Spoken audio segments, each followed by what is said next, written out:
Bonjour à tous, bienvenue dans cette nouvelle vidéo, j'espère que ça va vous plaire, d'accord? Je vais vous parler de mes meilleurs ennemis, comment mes pires ennemis m'ont aidé. Souvent les gens ils aiment pas trop dans le stand-up être contrarié, je trouve ça pas terrible d'être contrarié. Regardez les films Disney, vous voyez Disney, avec les Mickey et tout ça, Disney, les dessins animés Disney ou Pixar ou autres Kirikou. Pour qu'il y ait un super-héros, il faut des super-ennemis. Je pense que vous voulez être un super-héros quelque part. Eh ben, il faut avoir des super-ennemis. Faut pas avoir peur que des gens, à un moment donné, vous mettent des bâtons dans les roues, ils vous détestent. C'est monnaie courante. Pas spécialement dans le stand-up, dans la vie. Il y a des gens méchants sur Terre. Faut faire attention à eux. Donc je vais vous raconter deux anecdotes et après je vous donnerai ma conclusion sur le fait que c'est pas parce que vous avez des ennemis, des gens que vous aimez pas, ou vous êtes dans votre tête, vous avez l'impression que les gens vous aiment pas ou vous soutiennent pas, c'est grave. C'est pas grave, c'est ça qui va vous donner de la force pour continuer à jouer. Et quelques exemples très simplement, ça fait longtemps que je fais des scènes ouvertes, que j'organise des scènes ouvertes, et franchement ça marchait pas. Je mettais toute mon énergie à organiser la soirée, je faisais venir des comédiens, des fois je dépensais mon propre argent pour le micro, pour les enceintes, j'installais la salle avant que les gens arrivent, j'installais la salle après. Je me suis aperçu un jour que des gens que j'invitais, ils se foutaient de ma gueule et rigolaient de moi, ils étaient pas contents de l'organisation, ils étaient pas contents de plein de choses, ce qui est leur droit, c'est pas le problème, on a le droit de pas être content. Ça a eu un déclic en moi, je me suis dit putain je me tue à la tâche pour des gens, foutent de ma gueule derrière. À la fin je rangeais la salle et tout, eux ils partaient tranquilles, ils me serraient la main, au revoir, ils partaient boire des verres avec des filles tranquilles et moi j'étais vraiment la petite Cendrillon, je balayais la salle, mais vraiment comme dans Cendrillon, exactement la même chose que Cendrillon, mais avec un micro. Vous pouvez dire que c'est pas bien, mais sans ça, j'aurais jamais eu la force de changer. J'aurais continué toujours dans le même système où je me tuais à organiser les scènes. Franchement, je galérais, je faisais que ça, et je jouais à peine, voilà, c'était vraiment la galère. Et grâce à ce déclic, à comprendre que des gens en fait se foutaient de ma gueule, et ben ça m'a aidé à évoluer. Et maintenant, j'organise différemment les scènes ouvertes. Je fais vraiment très attention à différents paramètres auxquels je faisais pas attention avant. Et grâce à ça, maintenant, je dis pas que ça marche pour moi en les scènes ouvertes, mais en tout cas, beaucoup de gens me font confiance, beaucoup de lieux me font confiance, et il y a un peu de monde de temps en temps. Et ouais, ça arrive. Il y a beaucoup plus de monde en tout cas qu'à mes débuts où je galérais. Je dis pas j'ai plus de succès qu'avant, mais un petit peu quand même, on va pas te mentir. S'il y avait aucune personne qui s'était foutue de ma gueule, ben j'aurais pas progressé.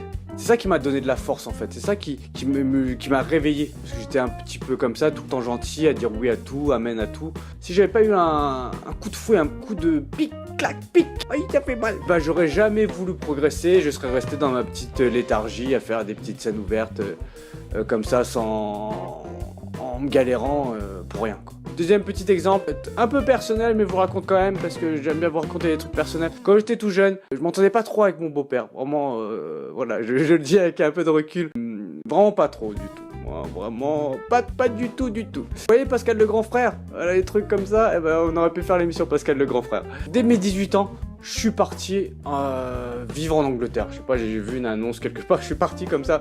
Vraiment, avec juste je parlais à peine anglais. J'avais eu 8 sur 20 au bac d'anglais. Je suis parti vraiment avec un petit sac, vraiment comme Jean-Claude Van Damme dans les films Kickboxer. C'était très dur. Vraiment, j'étais tout seul. Je parlais pas vraiment anglais. J'avais jamais habité tout seul, bien sûr. Là, je devais vivre en coloc. Après, j'ai pris un appart. Après, j'ai trouvé du travail. J'avais jamais travaillé de ma vie, en vrai.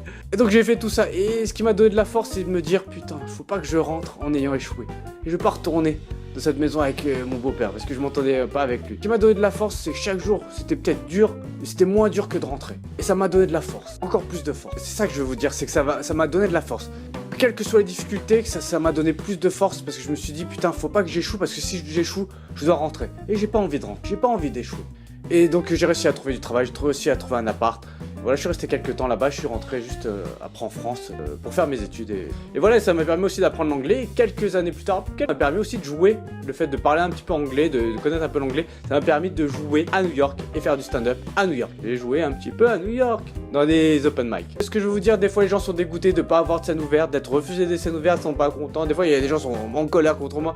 Je vais vous dire un truc, c'est pas moi qui vous barrer la route. Et personne ne peut vous barrer la route. Si vous voulez faire du stand-up, c'est pas une personne, moi encore moins, qui va vous stopper. Et on est dans une époque où tout le monde peut réussir grâce à YouTube, grâce aux nombreuses scènes ouvertes, grâce aux vidéos sur Facebook, aux réseaux sociaux, tout le monde peut se contacter, donc c'est pas une seule personne qui va vous bloquer. Deuxième chose que je veux vous dire, c'est que les gens ils prennent des raccourcis, ils disent oui, les gens ils m'aiment pas et tout. Les gens s'ils sont professionnels un minimum, il n'y a pas de question d'amour ou pas. C'est vraiment, ils font les choses froidement et décident ce qui est bon pour leur scène ouverte. Donc à vous de trouver la bonne solution, la bonne combinaison pour les convaincre. Transformez votre colère en orgueil, c'est le plus important. Et ça sera beaucoup plus positif de transformer votre petite colère, ouais, tu suis pas content, on me programme pas, oui, on me donne pas ma chance, en orgueil, en disant je vais travailler, je vais changer et je vais les convaincre. Votre job, c'est de faire changer d'avis les gens, d'accord? Donc travaillez très fort, travaillez, essayez de voir les aspects qui n'ont pas été, peut-être votre vidéo n'était pas assez bonne, peut-être votre texte n'est pas assez fort, peut-être vous avez une façon un peu rustre de vous adresser aux gens dans les messages, je sais pas, peu importe. Mais essayez de travailler tous les aspects et changer, et même si vous ne devez pas passer par telle ou telle scène ouverte, vous passez par notre chemin,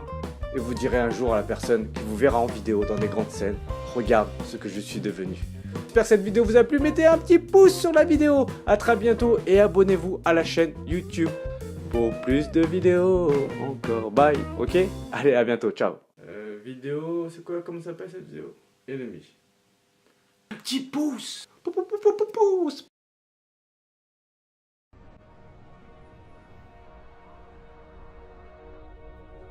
So you think that I'm done?